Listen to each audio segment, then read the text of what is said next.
আসসালামু আলাইকুম। আশা করি সবাই ভালো আছেন। কোডশিক্ষণ.com এর পক্ষ থেকে আমি সুজন মাহমুদ সবাইকে স্বাগতম জানাচ্ছি। আপনি যদি একজন ওয়েব ডিজাইনার বা ওয়েব ডেভেলপার হতে চান তাহলে আপনাকে কোথা থেকে শুরু করতে হবে এই ভিডিও থেকে আপনি মূলত সেটাই জানতে পারবেন। আপনি যদি একজন ওয়েব ডিজাইনার হতে চান তাহলে আপনাকে অবশ্যই HTML শেষ করার পরে CSS, তারপরে জাভাস্ক্রিপ্ট, তারপর jQuery এগুলো জানতেই হবে, ঠিক আছে? আর যদি একজন ওয়েব ডেভেলপার হতে চান তাহলে আপনি HTML শিখবেন, তারপরে CSS এর বেসিক ধারণাটা রাখতে হবে, তারপরে যে কোনো একটা প্রোগ্রামিং ল্যাঙ্গুয়েজ যেমন PHP, Python, Java, Ruby, C++ অথবা ওয়ার্ডপ্রেস শিখতে পারেন। আবার PHPর বিভিন্ন ফ্রেমওয়ার্ক আছে যেমন ল্যারাভেল, কোড ইগনিটর, কেক PHP, এগুলোর মধ্যে থেকেও একটা শিখতে পারেন। তবে ওয়েব ডিজাইনার বা ডেভেলপার যেটাই হতে চান না কেন অবশ্যই আপনাকে প্রথমে HTML দিয়েই শুরু করতে হবে। তাহলে আমরা কি জানলাম যে ওয়েব ডিজাইনার বা ডেভেলপার হতে গেলে আপনাকে প্রথমে HTML শিখতে হবে। HTML শেখা শেষে তারপর CSS শিখবেন, তারপর জাভাস্ক্রিপ্ট, তারপর jQuery। তো আমরা ধাপে ধাপে এগুলো আস্তে আস্তে শিখব। যখন নতুন কোনো টপিক নিয়ে আমি আমার ইউটিউব চ্যানেলে কোনো ভিডিও আপলোড দিব, তো সেটার যদি নোটিফিকেশন পেতে চান তাহলে অবশ্যই আমার ইউটিউব চ্যানেলটাকে সাবস্ক্রাইব করে রাখুন। আমার চ্যানেলে গেলে এখানে দেখুন একটা সাবস্ক্রাইব বাটন আছে, অথবা আপনি যে কোনো ভিডিওতে গেলে ভিডিও নিচেও এই যে বাটনটা পাবেন।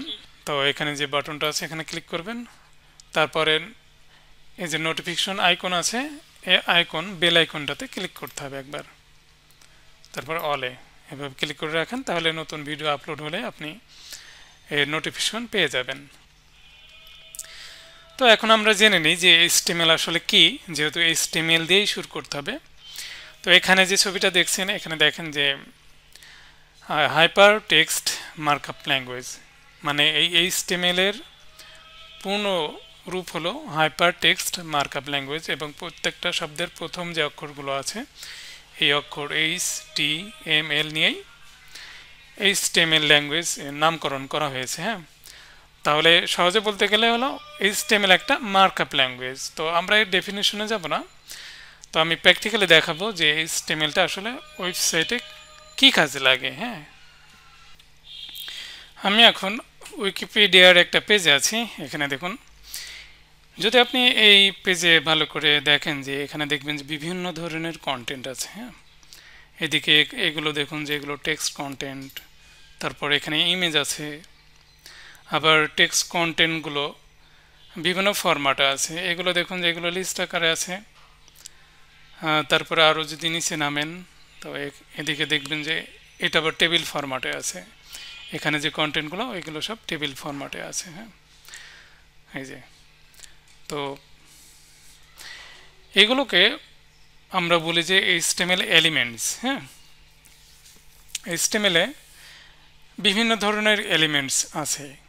তো এইসব এলিমেন্টগুলো HTML এর বিভিন্ন ট্যাগ আছে, এইসব ট্যাগগুলো ইউজ করে মার্কআপ করে করে ওয়েবসাইটের পেজে শো করানো হয়। ঠিক আছে, এই জন্য HTML কে মার্কআপ ল্যাঙ্গুয়েজ বলে।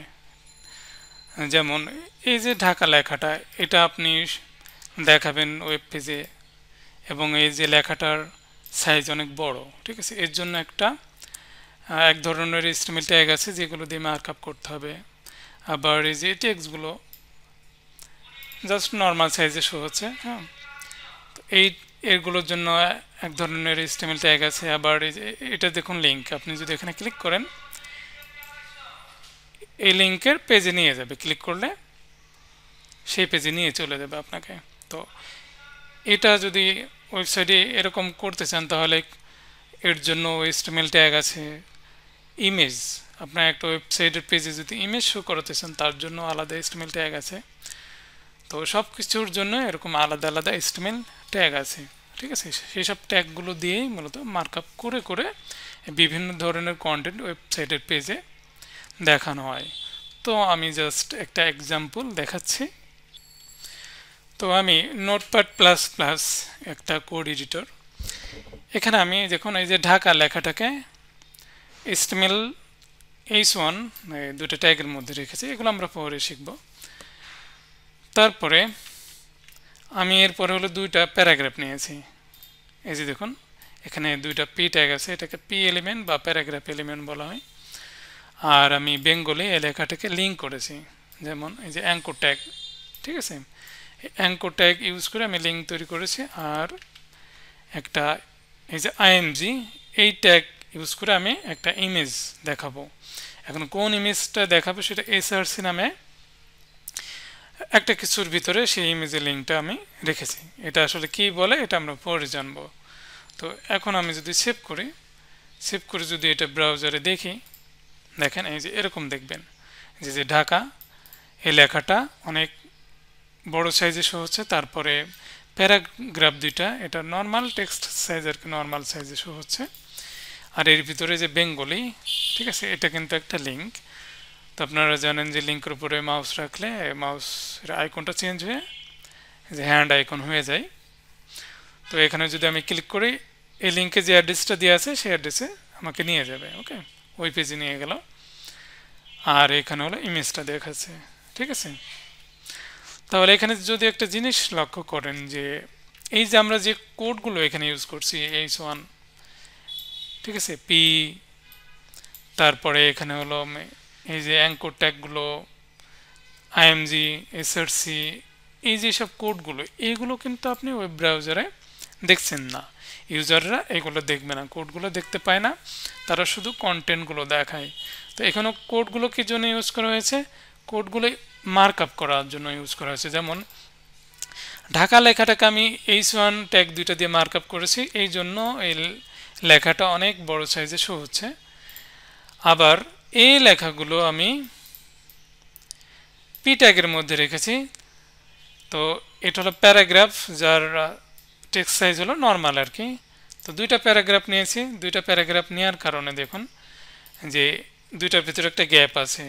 এটা একটা প্যারাগ্রাফ, এটা একটা প্যারাগ্রাফ, তো দুইটার মধ্যে দেখুন একটা গ্যাপ আছে। হ্যাঁ, যেমন আমরা বইতে দেখি যে বিভিন্ন একটা দেখা যাচ্ছে যে এসে পড়তে গেলে কিংবা কোনো প্যাসেজ পড়তে গেলে দেখবেন এরকম প্যারাগ্রাফ প্যারাগ্রাফ এরকম ফাঁকা ফাঁকা থাকে, ঠিক আছে। তো ওয়েবসাইটের পেজগুলোতে এরকম কন্টেন্ট আমরা এরকম পি এলিমেন্টের ভিতরে রেখে এগুলোর ভিতরে এরকম গ্যাপ রাখি। ওকে, তারপরে একটা ওয়েবসাইটে যখন ইমেজ শো করাবেন তখন আপনাকে ইমেজের লিঙ্কটা একটা আইএমজি নামে একটা ট্যাগের ভিতরে রাখতে হবে। ওকে, তো এরপরের ভিডিওতে আমরা কিভাবে HTML শেখা শুরু করবেন, কি কি লাগবে, শিখতে গেলে কি কি লাগবে, আর কিভাবে ট্যাগগুলো লিখবেন, এর জন্য কোন কোড এডিটর লাগবে, এগুলো সব জানবো।